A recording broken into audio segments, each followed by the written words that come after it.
کو نکالنے کے لیے۔ ایک بندہ ہے، آپ کو معلوم ہی نہیں کہ یہ بندہ اچھا ہے، یہ بندہ برا ہے، یہ بندہ ایماندار ہے، یہ بندہ بے ایمان ہے، کیا ہے پتہ ہی نہیں ہے کچھ۔ اب اس بندے کو آزمایا جائے گا کہ اس بندے کا اندر نکل کے سامنے آ جائے، ٹھیک ہے؟ آپ اس کو پیسہ دے کے آزما سکتے ہیں، آپ اس سے دوستی کر کے آزما سکتے ہیں، آپ اس کو ادھار لے کے آزما سکتے ہیں، آپ اس کو جس طرح سے بھی آزمانا چاہیں، آپ کو کچھ نہ کچھ امتحان لینا ہوگا، کسی طرح سے آپ اپنے انداز کے مطابق اسے آزمائیں گے، تب جا کے اس کا رزلٹ آپ کے سامنے آئے گا، آپ کو پہلے پتہ نہیں ہے۔ لیکن دوسرا معنی یہ ہوتا ہے اس انداز میں آزمانا کہ خود کو تو معلوم ہے لیکن اس کے اندر کو دنیا کے سامنے ظاہر کرنا، اس چیز کو بھی آزمانا کہتے ہیں۔ اور اللہ جب آزماتا ہے وہ معلوم کرنے کے لیے نہیں آزماتا، بلکہ وہ اس کی معاملات کو دنیا کو دکھانے کے لیے آزماتا ہے۔ بعض اوقات نیکوں کو بلند درجے دینے کے لیے آزماتا ہے، اور بعض اوقات گنہگار کو بخشش کرنے کے لیے آزماتا ہے، وہ اس کے انداز ہیں۔ تو یہاں فرمایا وَلَنَبْلُوَنَّكُمْ، اور ہم تمہیں آزمانا اللہ کا یہی ہے۔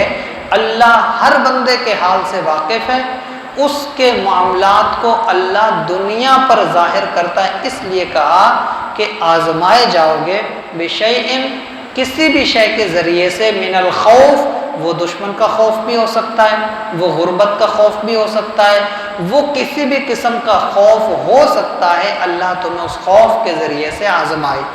والجوع، بھوک، کیونکہ عرب کے اندر جب یہ جنگ و جدال ہوتا تھا، معاملات ہوتے تھے، تو ظاہر سی بات ہے بھوک ہوتی تھی۔ اتنا ان کے پاس نہیں ہوتا تھا کہ مسلمان اپنے سارے معاملات کو بھی پورا کر سکیں۔ کفار اپنے ساتھ پورا ساز و سامان لاتے تھے، مسلمانوں کے پاس نہیں ہوتے تھے، مگر مسلمان پھر بھی ثابت قدم رہتے تھے۔ اس بات پر اللہ نے فرمایا کہ یہ بھی اللہ کی آزمائش ہے، اللہ تعالیٰ تمہارے ساتھ ہے، یہ اللہ کی آزمائش ہے۔ اللہ تمہیں بھوک کے ذریعے سے بھی آزما رہا ہے، وَنَقْصٍ مِّنَ الْأَمْوَالِ، مال کے نقص، مال کی کمی سے بھی آزماتا ہے، کہ جب بعض اوقات فصلیں پکی ہوتی تھیں، کھجوریں پکی ہوتی تھیں، باغات تیار ہوتے تھے، حکم ہوتا تھا کہ جنگ کرنی ہے، ہم نے جانا ہے، غزوے پر جانا ہے، سارے مسلمان اپنا تیار شدہ سارا مال چھوڑ چھاڑ کے حضور کے ساتھ چل پڑتے تھے۔ یہ مسلمانوں کی ثابت قدمی تھی۔ رب نے فرمایا کبھی اللہ تمہیں اس طرح سے بھی آزماتا ہے، ادھر سے تمہارا ہرا بھرا مال دکھاتا ہے اور ادھر سے رب کا حکم ہوتا ہے۔ اب دیکھتے ہیں کہ مال کو چھوڑتے ہیں یا رب کے حکم کو چھوڑتے ہیں۔ مسلمان اللہ کے حکم کی طرف جاتے تھے، مالوں کے نقصان برداشت کرتے تھے۔ اللہ نے فرمایا یہ بھی آزمائش ہے، تمہیں اللہ اس طرح سے بھی آزماتا ہے۔ تو فرمایا وَالْأَنفُسِ وَالثَّمَرَاتِ، جان کے ذریعے سے بھی آزماتا ہے، کبھی بیماری سے بھی موت آ سکتی ہے، کبھی دشمن سے بھی موت آ سکتی ہے، جیسا کہ صحابہ کرام وہاں پر شہید کیے گئے۔ اور فرمایا وَالثَّمَرَاتِ، کبھی تمہارے پھلوں سے کہ قحط پڑ گیا، بارشیں نہیں ہوئی، فصلیں تیار نہیں ہوئی، اناج نہیں ملا، یہ بھی سب اللہ کی آزمائش ہے۔